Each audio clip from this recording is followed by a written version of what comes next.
Bom dia, boa tarde, boa noite, camaradas. Esse é mais um vídeo no canal do Marxismo Bárbaro e espero que estejam gostando de acompanhar os vídeos. Hoje o tema é especial, é um tema que eu tenho muito carinho e que pelo título você já percebe que é um título que é um assunto sui generis, né?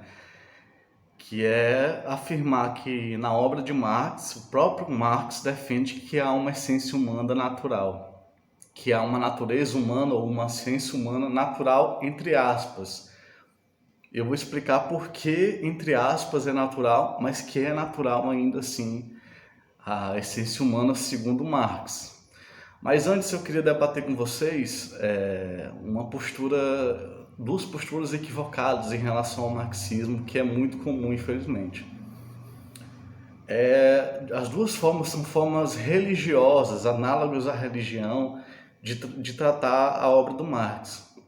Um erro como aquele pessoal da Bíblia, que cada um tem o seu Deus, cada um pega pedaços da palavra de Deus e transforma na sua própria religião, na sua própria concepção. Ou seja, em vez de dizer que a concepção que está sendo exposta é sua, diz que é da Bíblia, ou diz no caso diz que é de Marx, em vez de olhar a letra literal do autor, que no caso é a Bíblia, os livros da Bíblia, e no nosso caso é o texto do Marx. Então se cria vários marxismos que simplesmente ignoram certas passagens de Marx e às vezes acredita a Marx ideias que não são dele, para criar um marxismo próprio para si. Isso é muito comum hoje em dia no marxismo acadêmico. O marxismo acadêmico, por exemplo, tenta adaptar Marx aos valores da academia. E Marx tem um método científico, um padrão de cientificidade novo, diferente, pós-moderno, vamos dizer assim, no sentido que é depois do moderno. É um padrão científico que é minoritário, que só será majoritário no socialismo, se o socialismo triunfar na humanidade, porque vai dar razão a Marx e Engels, mas é um padrão científico diferente. Então, por exemplo, há autores que se dizem marxistas e que negam a teoria da alienação em Marx. Mas no próprio Capital, que é a obra sobre a qual todas as demais obras devem ser julgadas em relação a Marx, no próprio Capital é muito claro que a teoria da alienação está lá. Entende? Não é uma coisa que está apenas implícita, que se supõe de forma... Não, a questão da alienação está presente no Capital. Agora, o que pode fazer é você discordar de Marx, dizer que nisso ele estava equivocado, que é um desvio e tal. Isso é uma postura honesta, vamos dizer assim. A outra postura religiosa é parar em Marx. Ou seja, considerar o texto do Marx ao pé da letra e não renovar o marxismo, não atualizar, não correr riscos. E isso cai no dogmatismo, certo? São os dois erros que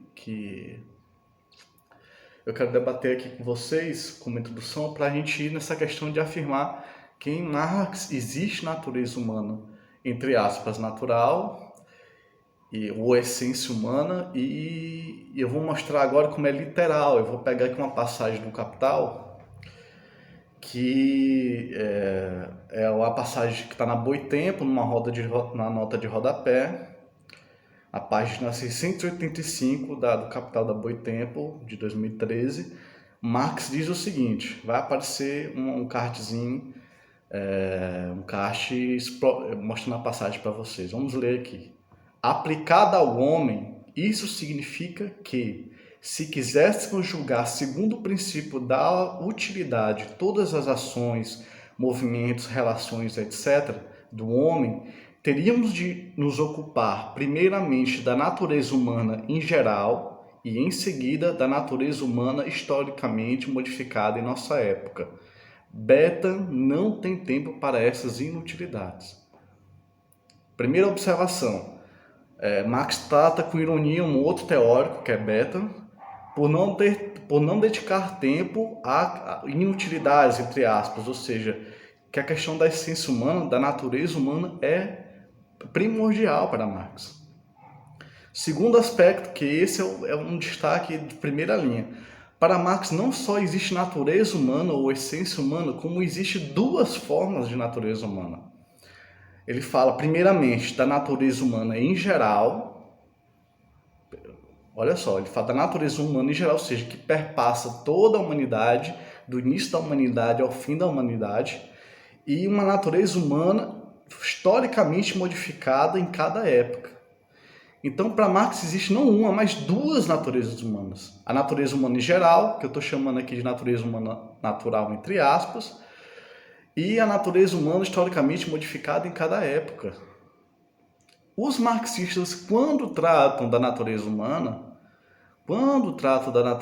eles tratam apenas na natureza humana historicamente modificada em cada época, ou seja, apenas a natureza humana histórica, não a natureza humana natural. Ou seja, o marxismo é anterior a Marx nesse processo. Quando trata dessa questão da natureza humana, é de forma capenga. Preciso dizer, existem avanços em certos aspectos, mas não avançam bastante. E para isso, ver a letra do Marx ajuda muito. Reforça, para ele existem duas modalidades de natureza humana. A geral, que eu estou chamando aqui de natural, e nós vamos debater o porquê, e a natureza humana historicamente modificada em cada época. Certo? Como a gente pode chegar a essa natureza humana em geral? Essa natureza humana que perpassa todos os modos de vida, todos os modos de produção e se torna uma natureza humana da nossa espécie. Nós podemos perceber isso, uma das formas de perceber isso é através da teoria da alienação do Marx. Então, nós vamos tratar aqui de forma concentrada os aspectos da alienação do Marx na relação homem-homem, tá certo? Por exemplo, a primeira forma de alienação que eu quero tratar aqui é a separação do homem do agrupamento. O homem é um ser, Marx fala no Capital que o homem, se ele não é um ser político, como diz Aristóteles, ele é ao menos um ser social. Quando ele vai tratar da cooperação, ele deixa claro. Os trabalhadores que trabalham em conjunto, eles são mais produtivos. Por quê? Porque o homem é um ser social. Então, uma das características centrais do ser humano, da alienação, no caso, é a separação do homem da comunidade, do agrupamento. Um homem é um ser agrupado. Essa é a primeira forma de alienação que eu quero destacar com vocês. Que é dessas alienações que são da relação do homem com o homem. Certo? Então, a primeira o homem é um ser que vive agrupado. Então, a primeira forma de alienação é a separação do homem, a exclusão do homem, como é que eu vou chamar? A abstração do homem em relação à comunidade. Essa é uma forma de alienação das relações humanas. A segunda forma de alienação que eu quero destacar é a separação dos homens em relação aos iguais, aos semelhantes. Então, a segunda forma de alienação é, por exemplo, o machismo. O homem e mulher são diferentes, têm diferenças, inclusive, biológicas, mas essa diferença não é uma oposição nem uma contradição. Não deveria ser nenhuma oposição nem uma contradição. Mas há uma unidade, uma identidade na diferença. Homens e mulheres são iguais. Embora tenha se desenvolvido a partir da diferença entre o sexo, uma oposição e uma contradição entre homem e mulher na forma de machismo. As classes sociais é uma forma, a dominação do homem pelo homem, é uma forma de separação do homem dos seus iguais. Ou seja, é uma relação em que um ser humano domina outro ser humano, ou um grupo humano domina um outro grupo humano. Então, o machismo e as classes sociais são essa forma de alienação. A homofobia, o racismo, o xenofobismo, o ódio pelo diferente, no caso, o ódio pelo imigrante, são formas de alienação, são exemplos dessa forma de alienação, que é a separação do seu semelhante, do seu igual, do outro homem, a separação na forma de dominação, em que você coisifica o outro, em que você rebaixa a humanidade do outro. Certo? Essa é uma forma de alienação. Então, já estamos expondo aqui duas formas de alienação. A terceira forma de alienação é a separação do homem de si mesmo. São do homem como homem, a coisificação dele mesmo, a redução dele a uma condição menos que animal. Essa separação do homem de si mesmo é, por exemplo, O homem a espécie humana é uma espécie que tem como característica muito importante o desenvolvimento do cérebro e das mãos, que faz com que ele seja um ser criativo. O homem é um ser ativo, vamos dizer. Essa expressão que eu tenho chegar. Ele não aguenta. Assim como ficar isolado da comunidade, ser um ser isolado, adoece, a pessoa gera paranoia, gera loucura, gera problemas mentais. E a opressão do homem sobre a mulher também gera problemas mentais, além dos problemas físicos da opressão de classe. A separação de si mesmo, a coisificação, a alienação de si mesmo do homem também gera problemas de saúde. Então, nós somos um ser criativo, no caso ativo. Se nós somos tratados como peças de uma máquina, se nós somos coisificados, nós perdemos o que há de mais humano em nós, que é a nossa capacidade de criar, de renovar, de transformar. Então, esse papel ativo do homem é negado pela alienação. Então, olha só, nós temos 3 formas de alienação da relação do homem com o homem, que é a separação do homem da comunidade, separação do homem do semelhante, separação do homem de si mesmo. Então, se essas 3 formas são 3 formas basilares de alienação na relação homem com o homem, na relação da humanidade em si, dentro de si, o que é o contrário disso? O contrário disso é o homem estar integrado, ou seja, nós somos um ser integrado, ou seja, está integrado na comunidade, diferente, por exemplo, de animais que vivem mais solitários, que se aproximam só para fim de reprodução, ou enquanto está cuidando dos filhotes e tudo mais. Nós somos um ser que precisa viver integrado. Isso é uma força natural. Você literalmente enlouquece se não vive integrado.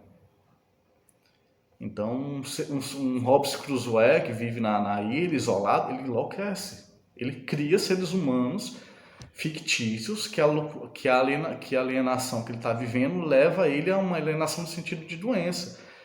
Ou seja, ele precisa viver integrado para não enlouquecer e para não ter outros problemas como a qualidade de vida. Ele precisa estar em comunidade. A segunda forma a primeira expressão da essência humana é a integração do homem. Ele precisa estar integrado. A segunda forma de expressão da essência humana é que ele precisa estar em relações mutualistas, ou seja, fora relações egoístas, fora relações de dominação de uma classe a outra, de um ser humano sobre outro. O ser humano precisa de relações mutualistas, são relações plenas com o outro. Então nós estamos pegando isso da biologia, em que espécies diferentes se ajudam uma a outra. E aqui a gente chega numa concepção que o ser humano não é nem altruísta nem egoísta. Se a gente pegar um pouco de dialética, existe uma oposição desses conceitos, altruísmo e egoísmo. Essa oposição é superada dialeticamente, são supra-assumidos, são guardados ao mesmo tempo superados num terceiro conceito, vamos dizer assim, numa resolução que resolve o egoísmo e o altruísmo na relação mutualista, em que o egoísmo e o altruísmo são superados, vamos dizer assim. Então nós temos o mutualismo como uma segunda expressão da essência humana.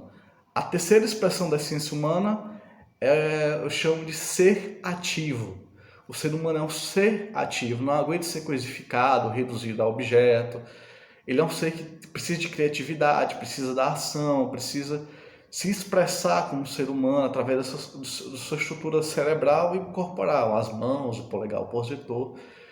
Então, o ser humano é um ser, ele só se realiza como ser humano através da criatividade. Criatividade, por uma questão idealista, a gente pensa criatividade como um processo mental, mas criatividade é fazer as coisas também. Nós somos um ser que faz as coisas, que transforma os objetos, né? Então, nós somos um transformador de objetos, um transformador de realidade, um transformador de situações. Então, nós somos um ser ativo. Resumindo, gente, são 3 expressões, nós deduzimos a partir da teoria da alienação, 3 expressões da essência humana, da natureza humana, que é ser integrado, ser mutualista e ser ativo. A falta desses 3 elementos A teoria da alienação não é uma teoria psicológica. A alienação não é psicológica. Mas nós podemos usar a teoria da alienação para chegar até o tema da psicologia. A gente pode se apropriar da teoria da alienação do Marx para explorar a psicologia.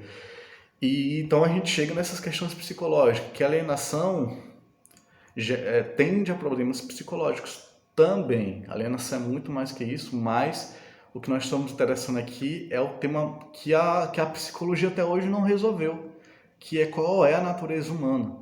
Então a natureza humana é integrada, é mutualista e ser ativo. E a falta de realização da natureza humana gera vários problemas, tanto sociais quanto psicológicos. Fora isso, gente, existe também a natureza humana, como Marx fala, vou botar aí, natureza humana historicamente modificada em cada época. O ser humano, ele é egoísta, no capitalismo ele é egoísta, é da natureza histórica do humano, sobre as relações capitalistas, ele ser egoísta. Veja só, quando a gente fala de natureza humana, muitos marxistas, mas muito marxistas mesmo, confundem com moral, como se natureza humana fosse uma questão de moral, e não é. Natureza humana não é uma questão de personalidade, e natureza humana não é uma questão de natureza humana histórica. Essas características de natureza humana que nós debatemos são naturezas humanas, é uma característica inerente ao ser humano. Certo? Agora, antes de avançar para a natureza humana historicamente modificada, eu quase ia saindo do tema que eu devia entrar antes. Essa natureza humana é natural ou histórica? É natural e é histórica. A oposição dialética, vamos aqui chegar de novo à dialética. Existe uma oposição entre natureza humana histórica e natureza humana geral. A natureza humana histórica ou é natural? É natural e é histórica. Por quê? Porque, por história da humanidade, a gente tem que considerar a história de formação da humanidade, ou seja, a história da formação da nossa espécie. Então, as três características da natureza humana que debatemos aqui, o integralismo, o mutualismo e ser ativo, são três aspectos que desenvolveram com a formação do Homo sapiens. Então, essas três características permitiram que a nossa espécie prosperasse. Aqueles hominídeos, aqueles animais dos ancestrais de nossa espécie que tinham características que hoje correspondem à natureza humana, prosperaram, se desenvolveram. Então, ou seja, por exemplo, se os animais que eram seres mais ativos tenderam a prosperar. Aqueles que sabiam viver agrupados, eram mais capazes de viver agrupados, tendiam a prosperar. A relação mutualista tendiam a prosperar, ou seja, a própria seleção natural, antes da formação do ser social propriamente dito, do ser humano propriamente dito, existe uma história. Essa história permitia a formação da essência humana. Ou seja, a essência humana, em geral, essa essência humana que passa todos os modos de produção, que não se modifica na mudança da realidade, é uma essência humana histórica no sentido de que é a história da formação da nossa espécie, certo? Então nossa espécie tem uma história de formação. Então veja como isso cabe perfeitamente no marxismo. E apenas uma questão dogmática poderia negar isso. A natureza também tem uma história, e a natureza se realiza, de certa forma, numa espécie que cria um novo ser social, que é o ser humano, que é o ser social, que é a nossa espécie. Vamos lá. Quais são, deixa eu ver aqui se eu tenho destacado, quais são a natureza humana histórica, por exemplo. A natureza humana no capitalismo é concorrencial, é otimizador de bens e é egoísta. Concorrencial, egoísta e economizador de bens. Isso tem validade? Isso que os liberais, que os neoliberais defendem sobre a natureza humana, tem validade? Tem. É a natureza humana histórica, é a natureza humana do homem sob o capitalismo. Mas perceba, e aqui pela quarta ou quinta vez eu entro na dialética, existe uma contradição aí. Existe uma natureza humana que é histórica, que é essa natureza humana egoísta, concorrencial e otimizador de bens, está em contradição com a natureza humana em geral, que é mutualista, que é um ser ativo, que é agregador, no caso ser... Meu Deus, eu esqueci o nome. Ser integrado, né? Um ser integrado, integração dos homens. Então, a essência humana tá aí nessa contradição entre a ciência humana histórica e a ciência humana geral. Eles estão se misturando e eles entram em contradição.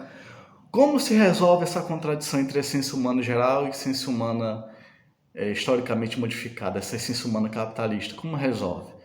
A revolução social, além de resolver tantas outras coisas, o socialismo vai resolver também esse problema. Vai criar uma essência humana nova, histórica nova, que vai estar em confluência dinâmica com a essência humana em geral. Ou seja, entre tantas coisas que o socialismo resolve, está essa contradição entre a natureza humana em geral, natural, e a natureza humana histórica. Essa contradição vai ser uma das coisas resolvidas pelo capitalismo. Ou seja, não é, deixando claro uma posição aqui, não é a essência humana que vai levar à revolução socialista. A revolução socialista não é propriamente a solução, algo motivado pela essência humana, não é necessariamente isso. Apesar da forma atual do capitalismo levar ao adoecimento psíquico também do homem, não só físico, mas também psíquico. Também porque está contra a natureza humana em geral, contra a natureza humana natural.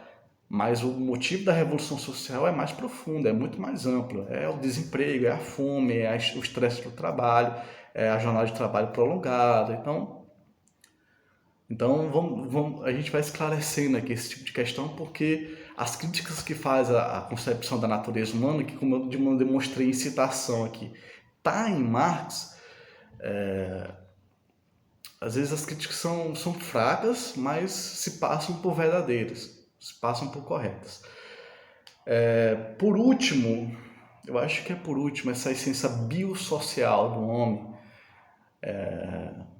a essência humana em geral é uma essência biosocial, ou seja, é biológica, é inevitável para o ser humano, é parte dele.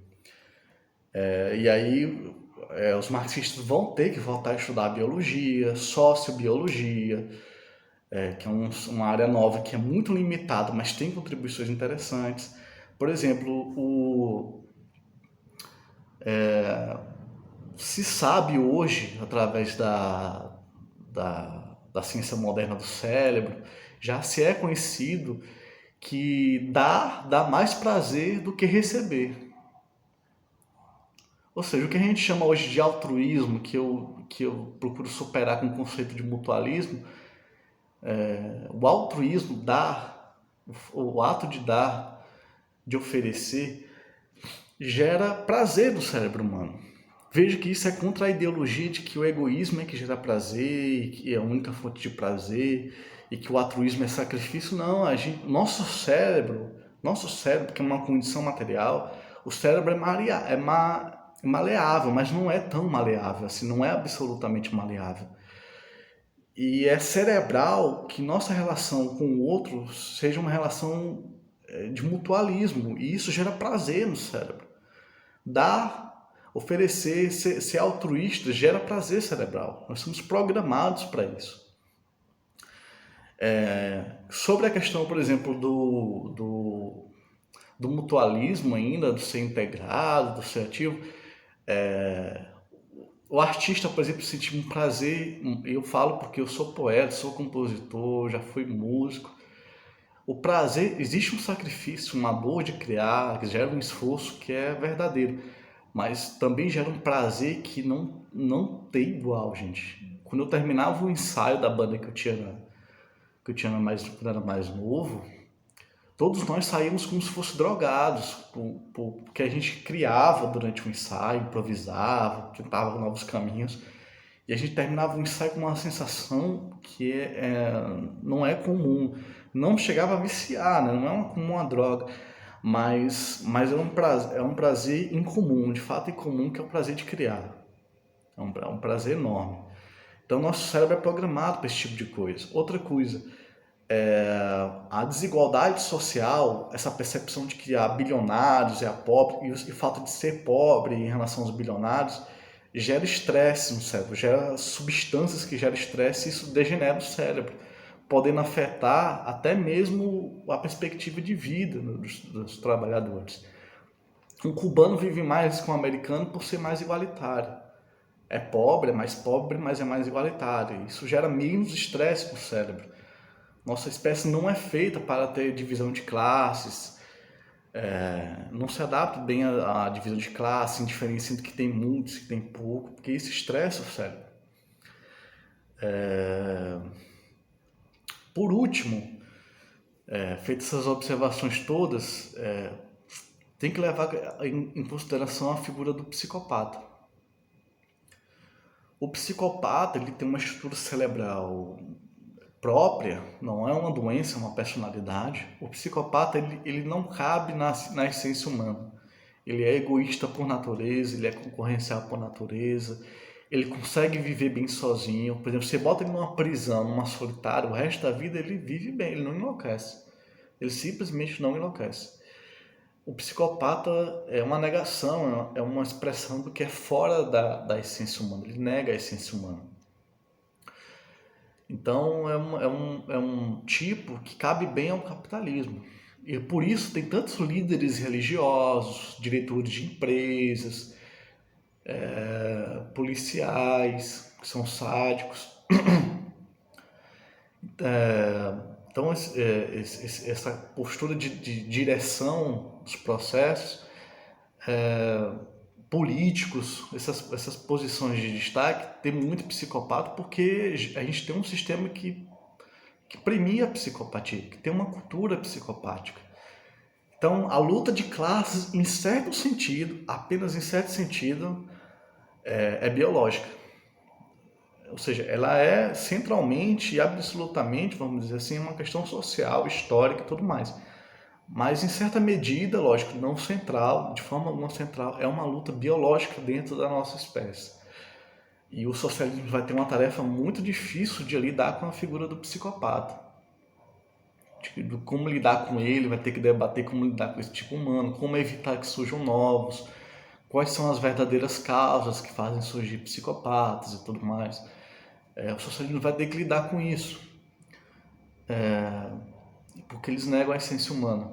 Então, nós vemos que de citação do Marx, existe uma essência humana em geral, que é natural, mas é historicamente determinada porque faz parte da história da formação de nossa espécie. Essa essência humana em geral pode entrar em contradição e está em contradição em nosso sistema atual, que é o capitalismo, com a essência humana historicamente modificada em cada época, que é a outra forma de essência humana que o Marx trata, que é uma segunda essência humana. E nós deduzimos da teoria da alienação uma essência humana, que é ser integrado, ser mutualista e ser ativo. Gente, para ser sincero, eu não descobri a essência humana, eu não elaborei essa tese de qual é a essência humana a partir da teoria da alienação. Eu cheguei por outros meios, mais estudos psicológicos, adoecimento humano. Boa parte do adoecimento humano tem a ver com a não satisfação da essência humana. Eu cheguei por outras vias. Quando eu estudei o texto de Marx sobre alienação, aí para mim foi a certeza, entendeu? Foi a certeza de que há de fato uma essência humana que é compatível com o marxismo, mas eu cheguei por outros métodos, por uma série de outros caminhos a essa questão da essência humana, e ela é compatível com Marx, com a teoria da alienação do Marx, e é compatível com o texto do Marx no Capital. Isso foi uma alegria para mim, resolver um conflito que eu tinha dentro de mim e tudo mais, que me obrigava a discordar, possivelmente discordar de Marx. Depois eu vi que quem falava de essência humana em Marx falava mal, não falava de acordo com a própria letra do Marx em O Capital, como a gente abriu aqui o vídeo. Então, para ficar mais claro, uma questão curiosa sobre a essência humana, que acho que fica mais claro, é as raças dos animais. Como vocês sabem, a gente adestrou os lobos, dando um pedaço de carne, um pedaço de ossos e tal, que sobrava da refeição, dividindo com eles. E os lobos foram adestrados. E a partir dos lobos, a espécie humana criou os cães. E as diferentes raças de cães. Olha só que curioso. Existem cães, raças de cães que são programados, vamos dizer assim, a palavra não é a melhor, mas é correta ainda assim. A estrutura física e cerebral desses cães são feitas para caça. Isso para ser bons na caça. Esses cães bons nas caças expressam o ser ativo do homem, expressam um elemento da essência humana que é o ser ativo. Outros são cães menores, mais peludos e tal, feitos são cães feitos para convívio, para estar ali com a gente, tudo mais. Ou seja, expressa o ser integrado. Então ele está ali como convivência, para a gente não se sentir tão só, para preencher a casa e tudo mais, para a alegria da gente. Então esses cães de companhia, que são preparados para ser cães de companhia, são raças específicas, expressam uma outra natureza humana, a necessidade de integração do homem, que a gente compensa às vezes a solidão com esse tipo de animal. E a terceira forma de cães é o cão de guarda. Aí é o ser mutualista, é uma relação mutualista. A gente cuida dele, ele cuida da gente. Então veja, as raças de cães expressam a essência humana. Os três tipos de cães expressam os três tipos de elementos que são da natureza humana, da essência humana. Não é interessante isso?